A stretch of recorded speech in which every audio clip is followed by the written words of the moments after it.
Hi everyone, I am doctor Monika मिशन। Welcome back to my YouTube channel. तो NEET का exam पास आ रहा है। जुलाई में नीट का एग्ज़ाम है और जून के लास्ट में आपका जेई का अटेम्प्ट होने वाला है, फर्स्ट टाइम। दोनों ही कंडीशन बहुत ज़्यादा अभी क्रिटिकल है बच्चों के लिए। इस टाइम पे आप लोगों को घबराहट बहुत ज़्यादा हो रही होगी, टेंशन बहुत ज़्यादा होगी। अभी तक आपने जितना पूरे साल पढ़ा है, ये वो टाइम है जहाँ पर ये डिसाइड होगा कि आपने कितना अभी तक पढ़ा है और आपकी लाइफ आगे कैसी होने वाली है। तो अभी इस जून के महीने में हमें कुछ चीज़ों का ध्यान रखना बहुत ज़्यादा ज़रूरी है, क्योंकि अभी तक आपने जितना भी जो भी आपने पढ़ा है, जो भी आपने किया, ये सब कुछ इस चीज़ पे डिपेंड करेगा कि आपका जून का मंथ कैसा जाता है। आपका ये जो बचा हुआ महीना है, आप इसको कितना प्रोडक्टिव बनाते हैं, कितने अच्छे तरीके से आप इसको यूटिलाइज कर लेते हैं। इन सारी चीज़ों पे डिपेंड करेगा बेटा कि आपका कितना अच्छा आपका जुलाई या फिर आपका जून जाने वाला है। तो मैं आपके साथ आज कुछ चीज़ें डिस्कस करूंगी जिन चीज़ों का आपको ध्यान रखना है। देखिए, सीट लेना कोई बड़ी बात नहीं है, ना ही जेई में और ना ही नीट के अंदर कोई बहुत बड़ी चीज़ नहीं होती सीट लेना। बट सीट लेते हुए आपको किन चीज़ों का ध्यान रखना है।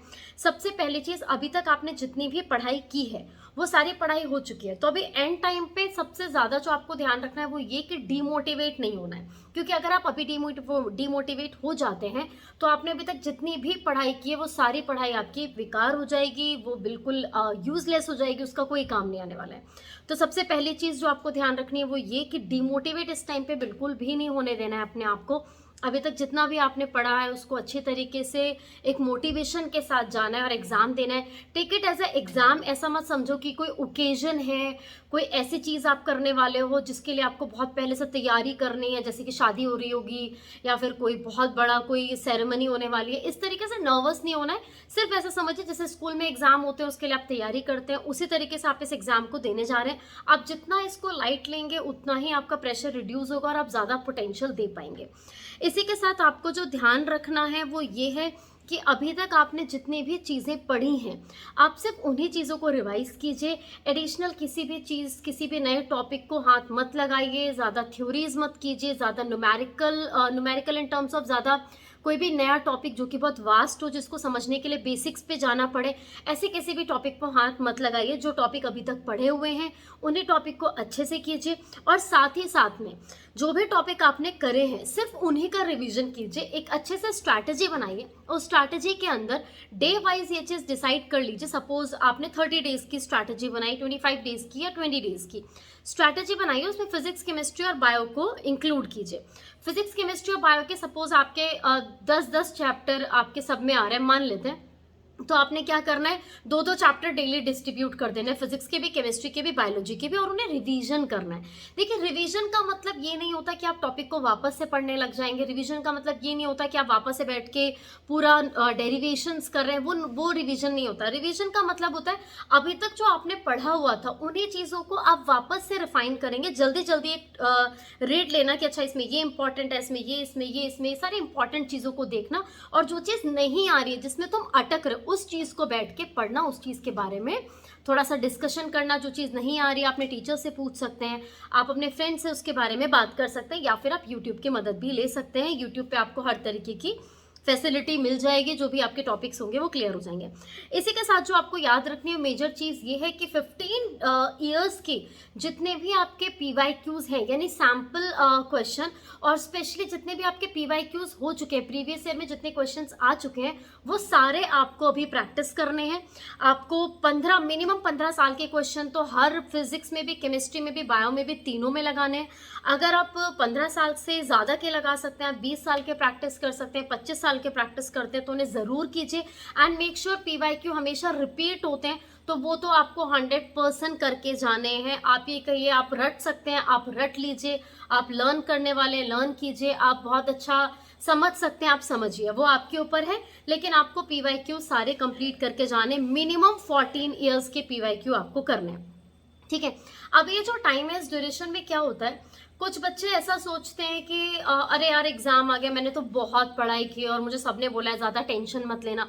तो कुछ बच्चे एक्सेसिव रिलैक्स हो जाते हैं, बहुत ज़्यादा रिलैक्स हो जाएंगे कि अच्छा ठीक है यार, पूरे साल तो पढ़ लिया, अब मैं थोड़ा कम कम पढ़ूंगा, कम रिवीजन करूंगा। अगर आप इस टाइम पे कम पढ़ेंगे वो भी आपके लिए बहुत ज़्यादा एक ये हो सकता है कि शायद ड्रॉबैक बन जाए आपके लिए।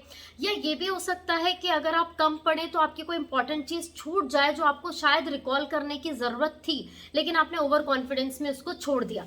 तो बिल्कुल भी ऐसा नहीं करना है कि बहुत ज़्यादा रिलैक्स भी नहीं होना है और बहुत ज़्यादा परेशान भी नहीं होना है कि ओवर एक्सरेट कर रहे हो अपने आप को, पूरी पूरी रात जग रहे हो, पूरा पूरा दिन पढ़ रहे हो, नींद नहीं ले रहे हो। ये टाइम ऐसा टाइम है जिस टाइम पे आपको बहुत ही मैनेज्ड वे में चलना पड़ेगा, अपने टाइम टेबल के अकॉर्डिंग चलना पड़ेगा कि जितने चैप्टर आपने एक शेड्यूल में डाले हैं कि आज मुझे इतने चैप्टर रिवाइज करने, फिजिक्स के भी, केमिस्ट्री के भी, बायो के भी, सिर्फ उतने ही चैप्टर आप रिवाइज कीजिए, उससे ज़्यादा चैप्टर रिवाइज मत कीजिए, क्योंकि अगर आप उससे ज़्यादा चैप्टर रिवाइज करोगे तो आप ही को दिक्कत आएगी और आप परेशान होगे, आपके अंदर पैनिक क्रिएट होगा। ठीक है, ये चीज़ आपको याद रखनी है कि ज़्यादा रिलैक्स भी नहीं होना है और ज़्यादा आपको परेशान भी नहीं होना है। मैंने इवन आपके लिए सारे पॉइंट्स भी बना के रेडी रखे हुए हैं, तो आपको ज़्यादा परेशान भी नहीं हो, ज़्यादा रिलैक्स भी नहीं होना है। इसी के साथ आपको एक और चीज़ याद रखनी है कि हर एग्जाम से पहले उसके सैम्पल पेपर्स निकलते हैं। ठीक है, कुछ एनटीए सैम्पल पेपर्स निकालता है, कुछ सैम्पल पेपर्स आपको बुक्स के अंदर मिल जाएंगे। अरिहंत अगर आप लेते हैं या कोई भी बुक अगर आप लेंगे तो उसके बैक साइड पे आप देखेंगे कि वहाँ पे सैम्पल पेपर्स होते हैं। वो सैम्पल पेपर वो होते हैं जो कि इस साल एक्सपेक्टेड होते हैं, तो कोशिश कीजिए कि सैम्पल पेपर ज़रूर करके जाएं। आपको कहीं से भी सैम्पल पेपर मिलते हैं तो उन्हें ज़रूर कीजिए, उनको ज़्यादा से ज़्यादा करने की कोशिश कीजिए, क्योंकि सैम्पल पेपर से क्वेश्चन आने के चांसेस ज़्यादा बढ़ जाते हैं हमेशा। और कई बार तो ऐसा भी होता है कि बहुत सारा पेपर ही सैम्पल पेपर से आ जाता है। इन चीज़ों का अगर आप ध्यान रखेंगे तो आपको डेफिनेटली बहुत ज़्यादा मदद मिलने वाली है अपने एग्ज़ाम्स में। और दूसरी चीज़ जो सबसे इम्पॉर्टेंट है इस पूरे ड्यूरेशन में, वो है कि आपने अभी तक क्या पढ़ा है। ये सारी चीज़ें बहुत इम्पॉर्टेंट है, क्योंकि आपने जो पढ़ा है वही आपकी लाइफ बनाने वाला है। तो जो पढ़ा हुआ है आपने उसी को रिवाइज कीजिए। मैं बार बार आपको ये चीज़ बोल रही हूँ, सिर्फ और सिर्फ उसी चीज़ को रिवाइज कीजिए जितना आपने पढ़ा है, उसके अलावा एडिशनल चीज़ें मत कीजिए, क्योंकि अभी आपको पैनिक क्रिएट हो सकता है। इस टाइम पे कोशिश कीजिए कि अगर आपका सिलेबस हो चुका है तो उसको रिवाइज करने का सबसे बेटर तरीका जो है वो है प्रैक्टिस पेपर्स। प्रैक्टिस पेपर्स के अंदर आप प्रैक्टिस कर सकते हैं, जहां भी PYQs हो रहा हो, जहां पर प्रैक्टिस के क्वेश्चन हो रहे हैं, जैसे कि हम खुद भी प्रैक्टिस कराते हैं अपने यूट्यूब चैनल पे, तो आप हमारे साथ प्रैक्टिस में जुड़ सकते हैं। या जहां कहीं भी अभी प्रैक्टिस चल रही हो वहां पर ज्यादा फोकस कीजिए।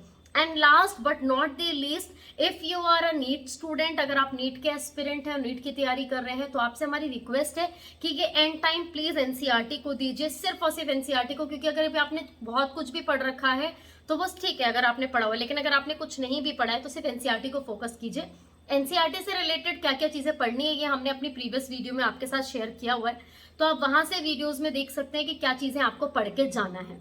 सो अगर आप इस तरीके से तैयारी करेंगे तो आपको पैनिक नहीं क्रिएट होगा और आप अच्छा परफॉर्म कर पाएंगे। Take it as a exam के तरीके से, एक टेस्ट के तरीके से लीजिए, ऐसे कोई ओकेजन मत बनाइए। ओकेजन बनाओगे तो नर्वसनेस क्रिएट होगी और वहां पर गलत करके आ जाओगे। साथ ही साथ में नींद अच्छी लेनी बहुत जरूरी है, खाने का ध्यान रखिएगा इस ड्यूरेशन में, क्योंकि खाना और नींद दोनों बहुत इंपॉर्टेंट होती है। अगर ये दोनों में से कोई भी चीज खराब हुई, इरिटेशन क्रिएट होगा, क्वेश्चन नहीं कर पाओगे, समझ नहीं आएगा, सोचने समझने की शक्ति खो दोगे अपनी। ठीक है, तो इस टाइम पे परेशान नहीं होना है बच्चों, बिल्कुल मेहनत से और बिल्कुल प्लान्ड वे में तैयारी करनी है।